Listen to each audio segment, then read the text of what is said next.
mbokk yi ñu ngi leen di nuyu di leen dalal ak jàmm ci seen émission entretien avec alors tey nag suñu invité bi c'est un Sénégalais un jeune Sénégalais mais vraiment plein d'ambition et di ngeen ko xam ci biir émission bi ndax nag kooku doomu Nguédiène la alors Nguédiène di ab localité bi nga xamante ne dafa nekk dans le département de Mbour alors suñu invité bi moom mooy Pape Massamba Thiaw Pape Thiaw maa ngi leen nuyu. merci beaucoup Kandé ñu ngi lay nuyu di la ziar. di la baalu ak di am contentement bu baax. tout à fait. ngeen ñëw seet si ñu à la découverte.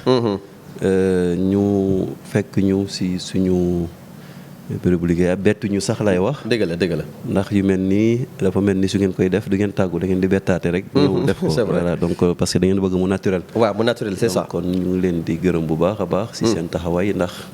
yéen a ngi woon ne tey espoir u Sénégal. yéen a ngi woon ne tey avenir u Sénégal mooy la jeunesse. tout à fait je pense que loolu télé yu mel ni yéen. mbaa média yu mel ni yéen.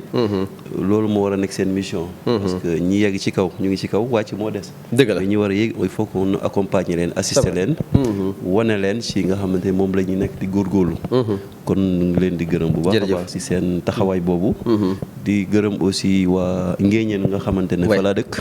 di leen naan salaamaaleykum wa rahmatullah. di gërëm di nuyu aussi téléspectateurs yi ñuy seetaan. dëgg la merci.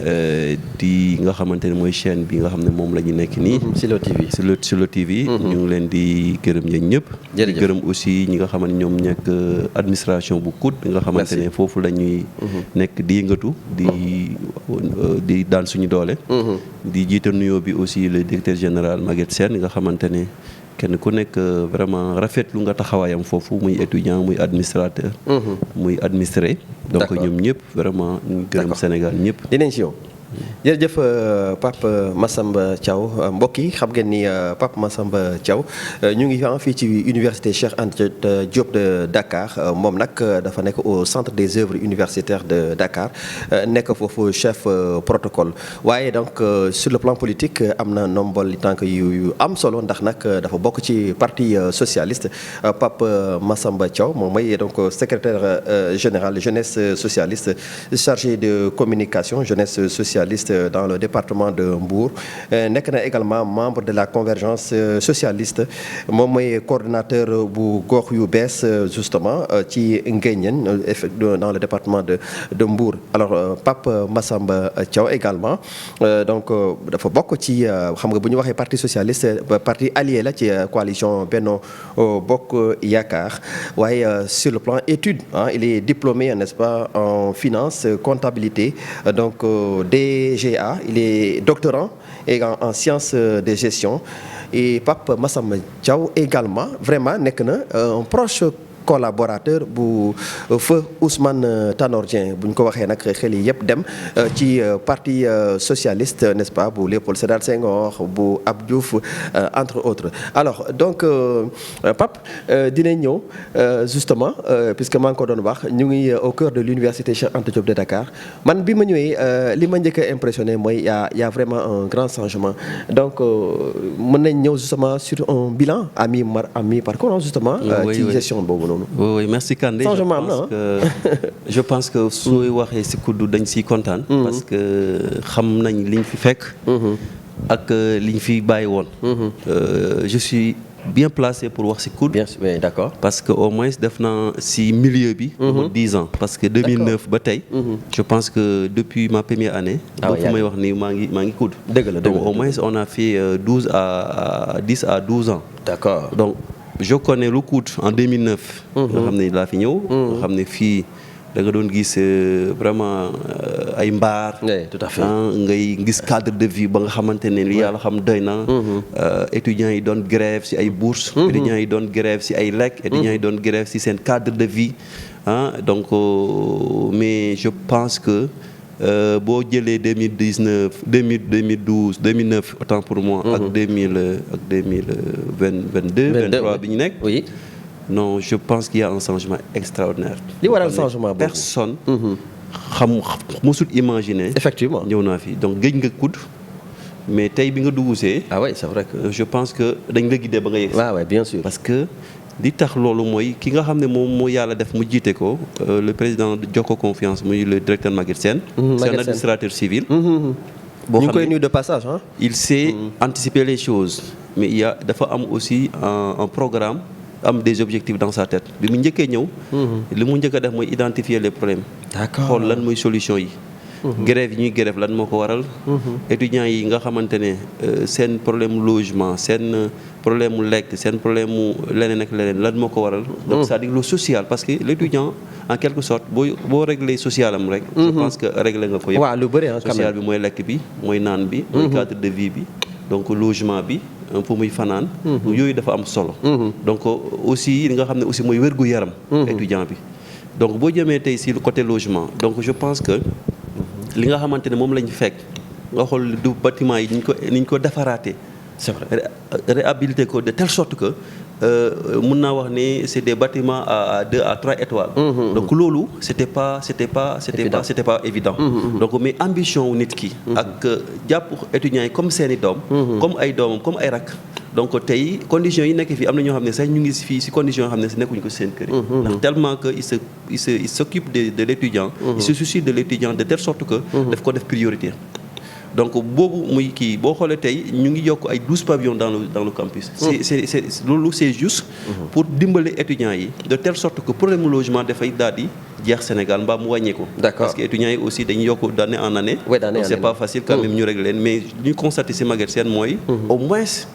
dëggatoo depuis très longtemps dëggatoo fi grève dëggatoo yenn problème yi. c'est vrai parce que dafa xam problème étudiants yi di si dox di si wax. d'accord étudiants yi aussi bëgg ko ndax loolu jàpp ko loolu mu jëf étudiants yi comme seen bopp di dem si seen néeg yi. di leen seeti di dem si seen restaurant di lekk ak ñoom. donc tout ça dafay permettre un cadre de vie sociale. boo xam ne dina am benn paix bu régner si biir campus bi. d'accord boo jëlee tey cadre de vie bi. tey boo duggee université parce que dañuy wax rek un esprit sain dans un environnement sain. donc kon. environnement bu COUD c'est un département boo xam ne c'est un bébé boo xam ne Maguette Sène moo ko créé teg ko mettre en place il y avait pas ce département là le département environnement donc amul woon donc tey bu mu ñëwee ci la xalaat ci ay xalaatam ci am vision mu créé département boobu moo tax cadre de vie bi mel ni lu mel ni c'est vrai nga jógee foofu tam nga dem aussi ci li nga xam ne côté bourse accompagner étudiants yi si lépp la nga xamante ne.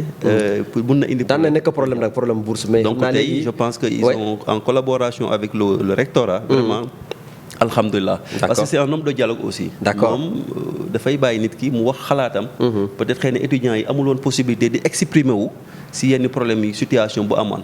donc dañ doon jékki-jékki gis décision mais lépp lu muy def da si jiital étudiants yi waxtaan si ak ñoom ba pare. doo la jël décision. donc c'est une gestion collégiale moom lay def collective boo xamante ne permettre ñëpp ñu ngi. boo jógee foofu nga dem si côté santé. boo demee on a un bâtiment hôpital ba nga xamante ne c'est à 3 niveaux 3 étages. d'accord avec tous les comités yi nga xamante ne. donc vraiment ñu ngi si biir soxlaatuñu leneen du opération du rajo du leneen. donc nit ñi ñoo jóge fële di ñëw fii tey. boo jëlee hôpital Dantec am na yenn département yoo nga xamante ne. fii lañ leen affecté indi leen fii. d'accord donc benn partie wu Dantec mu ngi université de Dakar. de Dakar waaye donc kon hôpital la ñu am. boo xamante vraiment àll la étudiants yi tey ku feebar 1% ngay fay maanaam sa garab bu fekkee ne juróomi dërëm la benn dërëm rek ngay fay. d'accord donc ticket consultation. fukki dërëm donc loolu xam nga amul fenn. c'est social hein. voilà donc c'est social. c'est restauration bi aussi. restauration bi aussi ñu jëlee ko vraiment bi nekkoon 150 ñu indi ko 100 francs li nekkoon. 75 francs ñu indi ko 50. bourse bi nekkoon 36 on l'a mené à Cannes donc vraiment. mais est-ce que au niveau des chambres là man nag daan naa gis nag vraiment chambres yi ay 3 personnes 4 ba ca 5. est-ce que aujourd'hui ce problème est derrière. oui non loolu mënul ñàkk kan xam nga lu tax. parce que xam nga codification wu 2 personnes. parce que ñaar nit ñooy codifier. bu nekkee ñaari li par exemple mais xam nga loolu boo ko defee. d'accord yow sa rakk ñëw. université amul fu mu dëkk. te mu leer na leen lal boobu yow ak moom xëj ngeen ci. je pense que solidarité Sénégal bon d'accord ok donc loolu mooy waral yu mel noonu. donc mais je pense que. seen toilette yi boo fa duggee. dafa mel ni mun nga fa nelaw. C'est vrai que c'est du jamais vu. Ouais, donc il faut investir Maguette mu fa investir mais on a des lits maintenant superposés de 6. donc lits yoo nga xamante ne. c'est des lits superposés de 3-3 parce que néeg yi léegi dafa gën a yaatu. D'accord donc côté boobu aussi vraiment. Maguette mu ngi siy def. En tout cas vraiment un grand bravo justement à Maguette Sène et justement à l'ensemble n'est-ce pas de l'équipe du COUD le centre des œuvres universitaires. Alors suñu invité bi Massamba dinañu jógee justement ci cadre éducation donc après ñu ñëw ci wàllu politique. parce que tout à l'heure nag maa ngi la doon présenté tu as beaucoup de casquettes en politique lu ko dalee ci jeunesse socialiste ak yu mel noonu alors tey jii ngeen jën nga dëkk d'abord mën nañu xam yow sa ambition politique au-delà de toute cette présentation yi nga xamante ni def nañu ko tey. Oui, ambition. Je sais que vous avez failli devenir donc un maire hein. Oui, c'est vrai que. Oui, bien sûr. Ñu si nuyu de passage la population de Nguéniène qui ont porté leur choix si man. donc je pense que comme je l'ai dit nit ñi moom nit foo yegg rek nit ñee fa yóbbu. dëgg la foo mun di yegg ki nit kenn joxul sa bopp dara kenn amul dara. lépp loo am si àdduna ginnaaw yàlla nit ñi ñoo la fa yóbbu. surtout en politique. donc moo tax waa Nguéniène dama leen di remercier de passage di leen féliciter di leen encourager si soutien bi ñu apporté choix bi ñu apporté si man parce que je le dis. si élection locale yi passé. J'étais le plus jeune candidat parmi les 7 parce qu'on avait 7 candidats et vraiment c'est des personnes je peux dire nantis. Alors beneen bi mooy tu étais le plus jeune peut-être xëy na yaa gënoon néewle sax. si alal. waaw quand même. voilà si alal. waaye nit ñi Sénégal politique du loolu. yëg-yëg dafa am solo si doomu aadama. tout à fait. donc yëg-yëg boobu boo ko amee si nit ñi rek ak taxawu nit ñi boo soxlaa rek dinañ xam di nga xam ne yow li ngeen lebaloon. dañ la ko fay donc nit ñi dañ leen di lebal lu baax parce que bu fay jotee ñu indi la. donc yëg-yëg fekk leen wàcc sa bopp ko tolloo ak ñoom. waxtaan ak ñoom def leen comme seen bopp je pense que c'est ça hein. politique moom sociale la rek. donc boo amee dërëm nga bokk ak ñoom. nekkul ne dama am dërëm rek. il faut ma am 100 francs mbaa ma am 200 door a bokk il faut que nga won leen ne dërëm bi maag yéen a ko bokk ndax suba boo amee 100 francs nga mën a dem donc politique suñu politique maanaam tënkuñ ko ci xaalis dañ ko tënk ci yëg-yëg ci yar ak teggin ak respecter mag respecter xale yi jox ko seen cër ba pare communication ak solidarité moom mooy suñu base de politique ci loolu lañ nekk continuer ci parce que Nguéniène ay papa lañ fa am ay yaay lañ fa am ñu juddoo foofu suñu lépp nekk foofu suñu juróom ñaari maam ne foofu donc je pense que loolu boo ko amee ci dëkk donc yéen yi soo koy xëccoo amuloo ko mbaa nga perdre ko comme il faut donc da fekk sa taxawaay des. C'est vrai. donc mais comme vous l'avez dit on a failli être maire mais loolu la yàlla dogal xëy na jotagul. te am nañ yaakaar ne bés dina mos a jot. donc ñun ñu toog ci toogaay boobu te fi ñu tegoon suñu tànk ambition boobu ñu amoon pour nekk maire de la commune de Nguéniène tey lañ ci door a taxaw. donc élection yi bu mu passé dimanche 22 janvier 2022. le lundi 23 la commencé sama campagne. le lundi je suis parti en tournée. D'accord. En tournée de campagne. Ok donc jusqu'à présent amul taxaw. parce que du samedi souvent, du dimanche. oui souvent dañuy reprocher aux politiciens que bu événement jotee rek nga leen di gis alors donc mais ce n'est pas le cas ci yow. je pense non du tout. Ouais. Et puis maa ngi gis benn action bu ma xaw frappé ci yow c'est-à-dire que y avait un habitant de Nguéniène je pense donc malheureusement victime c'est-à-dire que këram moo lakk un incendie alors nga def une mobilisation ak sa gars yi yëpp vraiment ñëw apporter ko un soutien. oui loolu wax dëgg la na moom vraiment ça. oui c'est une famille c'est une grande maison. oui boo xam ne vraiment dañoo xëy gis lakk-lakk. xamuñ fu ñu jógee. donc si kër gi nu mu toll yëpp. du à part fas yi ñu génne woon fekk ñu dem yóbbu leen si àll ba. yére yi ñuy sol. bi ñu xëyee loolu rek la moo des. du dund du leneen. donc par la suite avec mes amis la coalition Gox Yu Bees on a pu collecter. def un don de collecte de yére dundu tout ça c'était vraiment une valeur boo xam ne. macha allah bi ñu ko évaluer daal ñemewuñu ko wax. ñu dem yóbbu leen ko. parce que dama jàpp ne. c'est solidarité. solidarité mbaa politique nekkul loo xam ne benn bés mbaa occasionnellement. effectivement donc la politique ne doit pas être une affaire occasionnelle. D'accord donc ou circonstanciel. donc ça doit être aujourd'hui benn affaire boo xamante ne dafay constant. donc man la fidélité par circonstance xaw ma ko. donc ça veut dire que soutien ou solidarité par circonstance aw ma ko. donc li ñu war a def tey. population yi bu ñu leen soxlaa. comme dañuy dem ci ñoom. kon ñoom bu ñu soxlaa. mbaa ñu nekk ci ay jafe-jafe aussi war nañ leen fekk ci avant ñuy woo. donc loolu moom laa jàpp ne moom mooy li ñu war a def. donc social bi ñu def noonu muy côté boobu muy côté éducation muy côté feneen ak feneen. j'ai des étudiants à des bourses aider leen ci yeneen ak yeneen donc je pense que loolu avec les femmes aussi ñu créer des un peu de l'emploi indirect. D'accord. Donc loolu aussi c'est important sur place donc ñun daal Nguéniène mooy suñu fierté mooy suñu lépp lu ñu am man su ma amee yére bu bees comme li ma koy waxee rek sama damay bëgg a solee ko Nguéniène d'abord balaa ma koy solee feneen donc kon je pense que loolu aussi dañ ko namp aussi nga xamante ne mooy suñu papa di suñu maître éternel en politique muy le président Ousmane Tanor Dieng. Voilà justement nga may ma foofu kenn du ko fàtte. Voilà sa relation sax ak Ousmane Tanor Dieng parce que nag à chaque fois damay dégg vraiment tu reviens sur Ousmane Tanor Dieng sa relation ak moom. Donc c'était une relation entre fils et père. maanaam diggante doom la woon ak papa. boo ko si gàttal daal. diggante doom la woon ak papa ndax politique.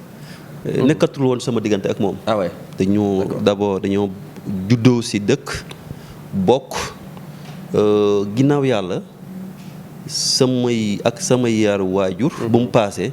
li des Ousmane moo ko mottali. d'accord waaw moo mottali sama yaar ginnaaw yàlla laa la wax de ak samay waajur. donc moom moo ko mottali parce que dama yàgg moom fukki at ak ñett boo ko defee ak nit. c'est vrai que. nekkul benn at. politique bi ma koy dugg si moom laa ko commencé wu ma si kenn. d'accord moom moo ma formé moo ma defal lépp lu ma am si politique ak lépp lu ma xam si politique. donc ginnaaw yàlla moom moo ko def. d'accord nag bu mu demee nag ñu door a ñëw si nga xamante ne mooy suñu lépp ni Maguette Sène. voilà mais Tanor. oui c'est un papa pour moi. oui c'est un confident. Absolument. Alors dañuy wax ci élection présidentielle yi nga xamante ne c'est en perspective donc 2024 la at rek moo des Papa Massamba yow sa parti du Parti socialiste nekk un allié n'est-ce pas donc de l'APR ñu bokk ci la grande coalition Benno Bokk Yaakaar. Est-ce qu'il faut s'attendre à ce que élection yi di ñëw vraiment Parti socialiste mu am son candidat. Bon, en tout cas, pour le moment, comme je l'ai dit, parce que nous, on a une formation au sein du Parti socialiste. Donc, il y a des questions. Si vous faites que nous à l'heure, comme le disait l'autre, le maître, Ousmane Tanor Dieng, on n'a pas d'habitude d'ici prononcer. Parce que vous faites que vous avez mbolo sax amna yo xamné waro ko engagé parce que dafa am na bo bokké benn bir ak ay nit bo ci wax mba ci def na nga tago ak ñom mais dal li ma mëna wax moy le Parti socialiste est membre de Benno Bokk Yaakaar depuis 2012. Donc depuis 2012 aussi jusqu'à présent ils sont dans le gouvernement jusqu'au moment où je vous parle. Nous sommes en 2023. Les élections sont en 2024. Donc maintenant le moment venu c'est au Parti socialiste de se prononcer. Donc en réunion de comité central, de bureau politique et en réunion du secrétaire exécutif. Donc, beaucoup d'effets à la base aussi, ils vont se prononcer comme on l'a toujours fait. D'accord. Donc, mais dans cette question, je vais retourner ça à la base. Et aux instances du Parti socialiste. Mais je Papa Massamba, un parti, le Parti socialiste quand même, c'est un grand parti. Pour ne pas dire c'est le plus grand parti au Sénégal, bon, parce qu'il y a le PDS aussi, mais en tout cas, beaucoup de parti nga xamanteni parti yi gëna mag la lolu ça date pas d'aujourd'hui. Alors mu def cette coalition avec est-ce que ce n'est pas réduire un peu les ambitions de ce parti quand même qui doit avoir n'est-ce pas son propre candidat comme ni ma ko wax nañu ko ay Tanor Diaw ay ñom Tanor ñu yoon fi mais le président Abdou Diouf le père fondateur, donc le père de la nation, c'est Léopold Senghor. Aujourd'hui, est-ce qu'il n'est pas temps aussi qu'il y ait vraiment son propre candidat? Est-ce que quand même, quelque part, un peu cette démarche? Bon, en fait, je pense que l'objectif d'un parti, comme on le dit, sa définition, comme le disait l'autre, moi... Parce que PS, c'est un grand parti. La formation de ces militants et la conquête du pouvoir. La consolidation aussi des acquis, mais aussi la restitution. C'est-à-dire quand vous faites conquête du pouvoir, maintenir, diriger, tu dois aussi penser à la restitution parce qu'il y a le baisse dynamo. Alors ça, c'est un. Deuxièmement, moi, comme l'Inga Légui, je pense que ce n'est pas parce que nous sommes un grand parti que forcément vous devez avoir X ou Y.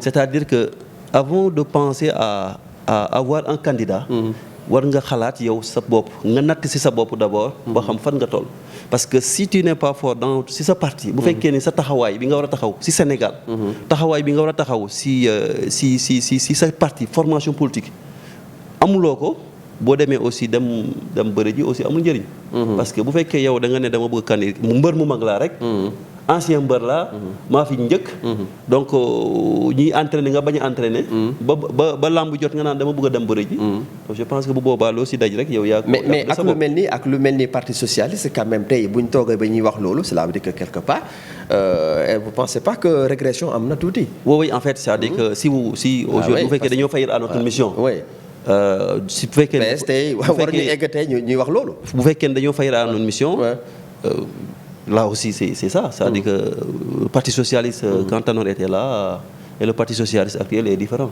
Est-ce que c'est pas lié vraiment à cette fragmentation au départ ñu bëri du départ nañu ñoom Barthélémy Diaz ñoom Khalifa Sall. Chacun a une responsabilité. si Parti socialiste si xew léegi. à commencer par man à commencer par les autres. kenn ku nekk dañ si am part de responsabilité. si ñàkk a dox bi mu war a dox. d'accord ok. parce que nag bu fekkee ne dañoo am njiit. si benn mbir. njiit mi dafa war a taxawaayu njiit toogaayu njiit. joxe cër mais itam. ñi nga xam ne ñoo ko jiital waruñ koo faxastal. waaye dëgg la ça c'est vrai. war nañ ko aussi jox cëru. njiit boobu bi ñu ko jox. ak mandat bi ñu ko may. ñu accompagner ba mu jeex. d'accord waaye bu fekkee da nga bëgg a jiital nit ki aussi di xool fauteuil am. te yeggaguñu fi ñu jëm. loolu aussi dafay indi yu mel nii. d'accord jeunesse socialiste. beneen bi aussi mooy. oui. dañu nekk ci coalition Tanor moo ko doon wax dañu nekk ci niveau boo xam ne benn parti mënatul gagner élection. même quand le parti socialiste est prêt à avoir un candidat. donc war na fexe. ba am une bonne coalition ba nga xam ne xëy na bu boobaa moo koy jiite. d'accord mais bugg a dem pour dem. loolu baaxul. loolu baaxul fekk nga pare. voilà alors léegi ñu ngi ci perspective 2024 yi jeunesse socialiste yi la mobilisation d'abord au niveau de Nguédiène naka ngeen di donc waajal vraiment ces élections là effectivement avec les jeunesses socialistes ak yow aussi ak li nga représenté au niveau de. wax naa la ko tout à l'heure donc tey jeunesse socialiste ñun. le groupe que je dirige. ñun 24 heures sur 24 politique la ñuy def. oui d'accord. oui politique moom aw ma si ay caaxaan. oui c'est clair. voilà donc su ma gisee lu taxaw si kanam bëgg ma ko yàqal ma fànq la parce que si loolu dama ko opté. dama opté pour def donc avec la coalition Gox yu bees que je dirige souvent qui est beaucoup plus activé beaucoup plus mobile. donc je pense que loolu moom. on n'a pas de problème. par rapport à voilà on est toujours sur ça. d'accord waaw alors donc Pape Massamba xam nga déjà élection yi ñuy ñëw comme ni ma ko waxee waaye nag fan yi le climat social donc politique xaw na doy waar parce que nag da ngay dégg ay parfois des propos assez incendiaires n'est-ce pas de part et d'autre. alors yow tey noo gisee mbir moomu il y a le cas Ousmane Sonko ak donc la mouvance présidentielle dans l'affaire Sweet Beauté il y a tout un tas de choses aujourd'hui xel yi dalul daal vraiment ban jàngat nga ci am. la première chose que ñu war a def mooy nañu respecter suñu dëkk. nañu respecter suñu république. d'accord nañu doxawaat république. lu mu moom. d'accord nañu respecter suñu ay valeurs. constitution Sénégal ñu respecté ko. mais aussi justice su Sénégal ñu respecté ko. justice Sénégal aussi respecté boppam. kon je pense que chaque fois su may wax rek dafa am part de responsable de part et d'autre. justice bi nañu respecté seen bopp. mais aussi nit ñi nañu respecté seen bopp parce que fu mu nekk nii. amul kenn ko nga xamante ne am nga monopole pouvoir c'est-à-dire que nit ku nekk. c'est vrai bu fekkee da nga def problème kan boo ma saaga. am naa droit yóbbu la police. dëgg la donc kon bu ñu la convoqué da nga war a dem man ma dem. ñu réglé bu fekkee yow am nga preuve mbaa am nga loo nga xamante ne tey permettre na suba nga mun a taxaw ne lii mënu nekk. donc je bopp donc warula am problème mu ñàkk a dem ak dem. donc je pense que aujourd'hui Sénégalais yi diggante Adji Sarr ak Sonko. muy Adji Sarr muy Sonko. dañoo war a leeral lan moo xew ci mbir moomu. parce que nag muy commencé nag bëgg a indi leneen. donc je pense que tey loolu ñëpp war a d'accord ne justice dafa woote yow def nga defuloo présumé nga donc demal nga wone lu tax nga ne defuloo. keleen naan aussi diw dafa def. da mu dem aussi indi preuve yi tax mu ne diw dafa def. xëy na loolu sax dañoo jàpp ne effectivement il y a une politisation de cette affaire. c'est vrai que c'est un problème qui existe entre deux citoyens sénégalais muy Sonko ak Adji Sarr. waaye Sonko du n'importe qui puisque c'est un poids politique assez lourd. Alors moom dafa jàpp ni vraiment il y a une tentative d'élimination d'un candidat potentiel.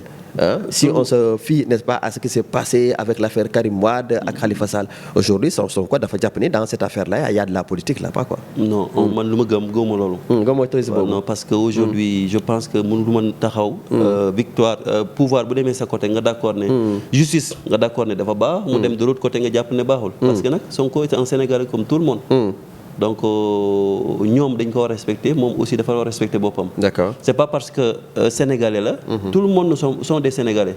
amul ku nekkul n'importe qui ak n'importe quoi justice moom ñëpp a yem muy président Macky Sall muy ki gën a tuuti muy keneen. donc je pense que loolu bu amee. tey si tu aspires diriger un Sénégal. demee nga bëgg apporter ay changements. war nga joxe benn exemple boo xam ne suba aussi. tey su fekkee def naa loolu ëllëg. fekk moom mu nekk pouvoir. mais ma nekk en politique. mais kon je vais utiliser la force de mes militants ne leen man duma dem politisation la. D'accord. donc loolu nag il faut ñu dépasser ko ñu mën a dem si yeneen. donc loolu noonu. moom na jàpp ne vraiment man li ma gëm mooy am na ay Sénégalais yoo xamante ñu ngi si biir. ñu ngi si biir kii bi.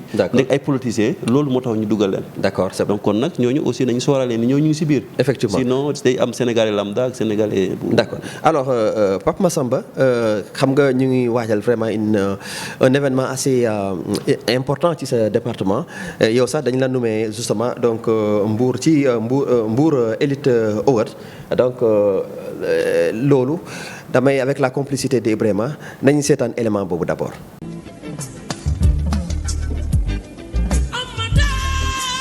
Toujours égal à lui-même, l'homme de Nguéniène, disciple du feu Ousmane Tanor Dieng, Pape Massamba Thiaw, chef de protocole du COUD, coordonnateur de Gox yu Bees de la commune de Nguéniène, nominé pour le prix meilleur espoir politique du département de Mbour, par Mbour Elite Heureuse, à l'occasion de sa 2e édition. Pape Massamba Thiaw, l'homme au grand projet, ndaw lu dëggu, takku te nangoo liggéey. Doomi Nguéniène bile gàcce ngaalama. Mbour Elite Heureuse vous donne rendez-vous le samedi 4 février 2023 à partir de 21h à la Brioche Dorée de Mbour. Pape Massamba Thiaw. Voilà donc Massamba donc ñoo ko gisandoo mooy ça illustre am li ñu doon wax nag par rapport aux confiances que les populations de te font n'est-ce pas ci sa zone boobu. Expliquez-nous un peu l'esprit et la philosophie de cette initiative. Voilà merci beaucoup Kandé encore une fois. comme li ma la waxoon au début rek. nee naa la waa Nguéniène ak waa département de Mbour aw ma seen fay. oui c'est vrai parce que joxuma leen. defaluma leen dara lu mën a tax ñu porter toujours la confiance sur notre personne. D'accord. donc Mbour Elite et autres c'est comme genre corridor. D'accord. Et corridor soo koy organiser.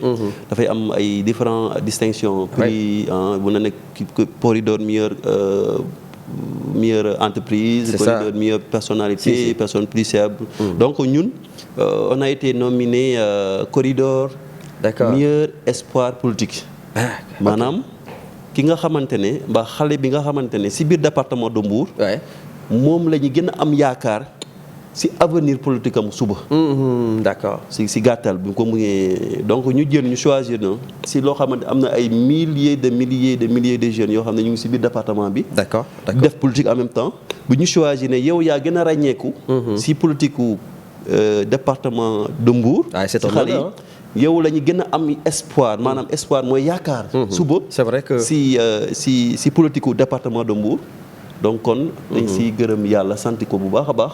gërëm population wu département de Mbour. mais aussi particulièrement bu Nguéniène parce que foofu la lépp commencé. Effectivement. mais aussi waa gox yu bees. mais aussi ñi nga xamante ne aussi mooy le président Ousmane Tanor mu ma formé. ba bàyyi si man ay valeurs yoo nga xamante ne permettre na ma suba si politique. ñu ma siy tudd mbaa ñu ma siy wax. donc prix boobu ñu ngi ko war a joxe demain. à partir de 21h ça sera une cérémonie. boo xam ne vraiment département de Mbour yëpp ñoo fay daje. D'accord. ki nga xam ne mooy directeur du COUD aussi si taxawaayam. si département de Mbour. ok d'accord. moom aussi moom la ñu nommé. ki nga xamante ne moo gën a ràññeeku si politique. D'accord. si département bi. waaw meilleur homme politique du département de Mbour. D'accord. 2022. Voilà. donc kooku aussi bokku ci. C'est important. Donc, alors c'est il pas reste une petite affaire. Oui, il nous reste 2 points à débattre léegi temps bi jeex mais en tout cas c'est important et ça illustre effectivement maanaam proximité bi nga am ak sa population donc sur place puisque une fois yaa ma doon wax ni à chaque week-end moi je retourne à la base. Et c'est important parce que tamit les gens ont besoin effectivement n'est-ce pas de sentir, n'est-ce pas, leur leader, n'est-ce pas, à leur côté, et c'est important. Nous bañ a xaar vraiment des élections. Alors, on va parler un peu d'économie, puisque récemment, Massamba, vous n'êtes pas sans savoir que ay chef d'État yi bëri ñëw nañ fii ak ay gouvernement war a xalaat ci maanaam naka lañ war a def pour moom suñu bopp ñu jàpp ni ci wàllu donc alimentation donc mu ñuy souveraineté alimentaire le sommet de Diamniadio et no ban njàngat nga ci def te lañ la ñu war a def justement pour que vraiment tey ñun réew Afrique yi rawatina Sénégal ñu mën a dund li nga xamante ne loolu la ñuy béy loolu la ñuy produire. Bon dama koy rafetlu Kandé parce que vraiment je pense que bu fekkee ne Union africaine bi ñi nga xamante Union africaine bi nga xam ne ñu ngi koy wootee bu fekkee ne gëm nañ ko am nañ ko Sénégal Afrique lu nekk mën nañ ko fay am parce que yàlla dimbale nañu am nañu espace am nañu ndox am nañu jant bi soleil bi am nañ ko donc nga xam ne lépp du courant du ndox du leneen du espace boo xamante war nañ ko mën a utiliser pour mettre ça en valeur pour mën a permettre Sénégal ou Afrique mu kii donc loolu bu weesoo africain li xalaat mën na xalaat trop tout à fait mën na stratégie teg mais problème bi mooy suivi bi. c'est vrai c'est ça le problème. d'accord beneen bi mooy aussi suivi bi mais aussi gestion bi dafay am problème. parce que dañ lay janti benn mbir nga luubal ko. loo xam ne pour àdduna la woon mbaa pour Afrique la woon mbaa pour Sénégal nga bëgg koo jël luubal. et tant que amuñu autosuffisance alimentaire on peut pas se développer. c'est vrai ça moom c'est vérifié. parce que lu tax xam nga en économie c'est-à-dire que aujourd'hui boo amee sa salaire dañ koy diviser en 2 ou 3. da ngay épargner lii. li nga consommer ko. li nga investir ko waaye tout à fait. alors te l'investissement léegi mooy loolu. donc li ëpp si li ñu suñu dund. dañ koy yóbbu si consommation. dëgg la consommation ménagère. donc kon tant que amuñu lu ñu lekk ak lu ñu naan lu doy. donc mënuñu développer. c'est vrai mooy problème mu Sénégal. et pourtant il y a les potentialités. on a des potentialités aujourd'hui de pouvoir tey boo jëmee dans ma Nguéniène natale où vraiment c'est une fierté de parler de Nguéniène. on a dañu am benn sol argileux boo xam ne. d'accord donc boo demee foofu di récolter foofu maraîchage mbaa leneen soxla woo sa engrais. ah bon d'accord parce que c'est très très fertile. oui d'accord donc boo xamante ne ndox. rek état bi je pense qu'aujourd'hui je l'interpelle à ce que mu accompagne. c'est important li ngay wax les agriculteurs nous accompagnent la campagne. si li di wàcc ci ndox dans nos zones. nga xamante ne day taw ba. ndox mi dafay rey ni sax nit ñi ndax ndox mu bëri. je pense war nañ xalaat di stagner ndox moomu. nga xam ne dina mën a def ay 6 mois yoo xam ne du dem. di soxla yenn kii donc loolu je pense qu'il faut que c'est un problème politique. de l'État c'est à l'État de faire ça. tey dafa war a am taxawaay ba nga xamante ne. vraiment population yi nekk à la base à campagne mën nañ gis seen bopp. parce que nag ñoo leen di fal mais c'est important donc kon le président Macky Sall il faut qu'il mu xoolaat bu baax a baax li nga xam ne mu ngi koy def. lu am solo la alors peut-être le dernier point c'est donc l'Afrique et les problèmes de mandat parce que nag ça déchire l'Afrique Massamba boo xoolee réew yu bëri ñu ci bëri dañuy yaa ce débat gis nañ ko ci au niveau de la Guinée ba Alpha Condé dem na la Côte d'Ivoire même si Alassane Ouattara c'est maintenu au pouvoir ailleurs aussi am na même aussi au Sénégal ba tey rek ñu wax rek sur le troisième mandat du président Macky Sall aujourd'hui yow bari nga jàngat nga ci am parce que nag parfois léeg-léeg moo dem ba muy déborder donc voilà. bon jàngat bi ma am daal mooy ñu bàyyi ko avec la constitution. je pense qu'on a choisi le conseil constitutionnel les 7 sages qui se prononcent et qui doivent prononcer si dëkk boobu ñoom aussi am droit wu prononcer wax ci donc pour ne pas aller vite en besogne mettre la chair avant les bœufs donc dañu bàyyi ba ñu wax bu ñu waxee ba pare nag ñu bu boobaa ñu doon suñu interprétation sinon bu ñu jiitalee bopp bu bàyyi kii bi donc bu boobaa dafay day man loolu daal laa gis comme jàngat ñu mandu ci daal déglu parce que ñoom la yàlla jox xam-xam ci côté boobu ñu si wax di si def léeg-léeg nag c'est vrai que conseil constitutionnel mu ngi foofu te effectivement ils sont les seuls habilités effectivement à di ci prononcer mais parfois léeg-léeg nga gis nag yenn ci suñu dirigeants yi nag mu jaral leen donc à tout prix.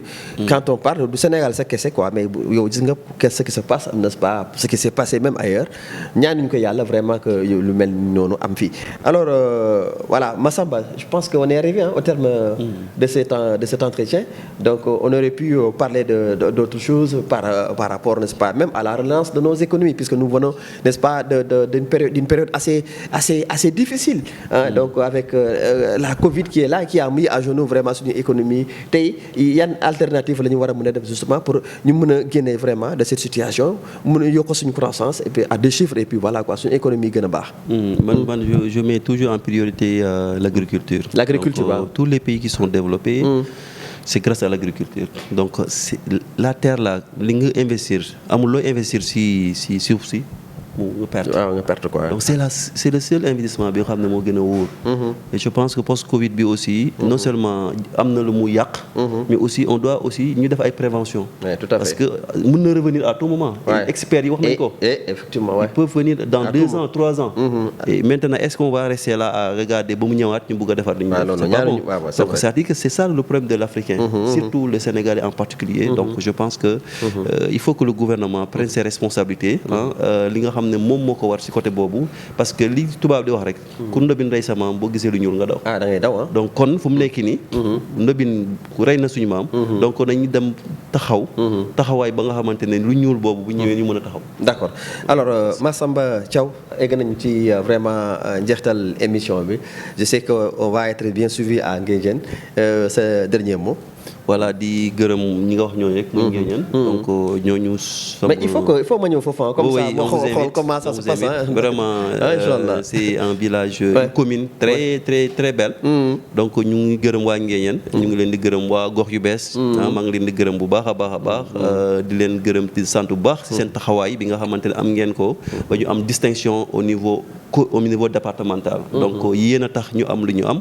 yéen a tax ñu teg ñu fi ñu teg yéenay suñu sag yéenay suñu lépp. donc kon ñu ngi gërëm waa Nguédiène di leen féliciter bu baax a baax di gërëm waa département de Mbour. bu baax a baax di gërëm ñaari ñi nga xamante ne aussi ñooy suñu sage. muy suñu papa Diène Diouf ak suñu papa Malo Faye. parce que c'est des sages yoo nga xam ne ils ont ñoom ak sama papa. tout à fait mais fu ñu taxaw rek. ñoom ñu taxaw foofu. tout à fait donc c'est politique di ñu accompagner donc kon reconnaissance dafa am solo. ci li nga xam ne moom la ñuy def tout le temps. lu am solo la donc Kandé aussi ñu ngi lay gërëm bu baax di la sant. si sa taxawaay gis nañu bu baax a baax li ngay def. si Lamp Fall FM. ak si Silo TV. tout à fait donc xooloo sooy invité xooloo ne kii yor na lii. non donc je pense que loolu. espoir boobu nga am si ñun yàlla na ko yàlla def. dëgg la yàlla na yàlla yokku sutura. télé bi ngeen yore ak chaîne bi nga yore ni muy Silo TV. yàlla na ko yàlla def télé. d'accord amiin yaa rabbi amiin am nañ si yaakaar amiin yaa rabbi amiin loolu am nañ si yaakaar bu baax a baax donc yéene la ñuy waxee di gërëm le président mais di gërëm particulièrement aussi ki nga xam ne mooy le directeur Maguette Sène si taxawaayam si xol bu yaatoom si li nga xam ne mu ngi koy def dans le département mais ñu ngi koy nuyu de passage je pense que parce que il a créé beaucoup d'emplois dans le département de Mbour. Bon si donc je les regarde à l'image du président Ousmane Tanor Dieng. C'est important à l'époque c'est important il avait aidé tous les jeunes du département de Mbour moo tax ba muy wàññeeku noonu perdul département de Mbour. donc commune boo dugg lu mu bon il y a une dizaine de personnes yoo xam ne jàppale na leen si ay jeunes ñu dem indi leen au niveau du coup ailleurs. d'accord donc je pense que kooku c'est un modèle. am nañu espoir si moom après le président Macky Sall. effectivement voilà merci beaucoup.